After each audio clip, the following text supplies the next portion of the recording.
the song came about a couple years ago, actually. I have like a lifelong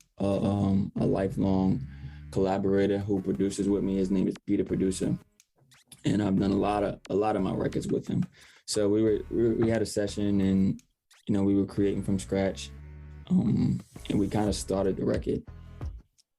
But I never revisited the record till about a couple years later, and I wrote the whole record within like 30 minutes after revisiting it. So when I first did the record, I only had the pre-hook part. I would have loved to want to get it to start loving you.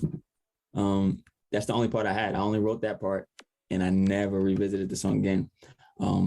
But I did another session about a year or so later, and I was playing it for my boy. He was like, "Yo, what is this?" I'm like, "Oh, this is this record we did a little while ago, but we never finished." He was like, "Yo, this is crazy."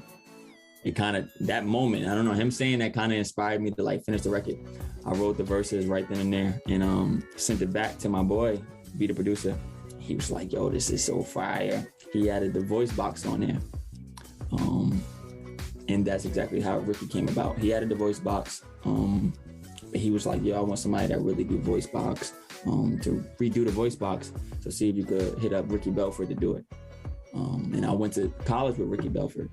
Oh, really? So shout out to Ricky. Yeah, Ricky is super dope, man. He's doing his thing. He has his great fan base and is killing it on the Talkbox game. So I hit up Ricky. I'm like, "Yo, man, I got this record. Do you mind taking a listen and maybe redoing this Talkbox?" He was like, "Yo, for sure." He flew out to LA and then sent it back to me within like a day. And that was the record. I love the record because I think it's one of my favorite written records, especially with the whole pre-hook. I wrote a letter to my heart to get it to stop loving you, but wrote the letter from the heart, but got no response. So now I'm doing.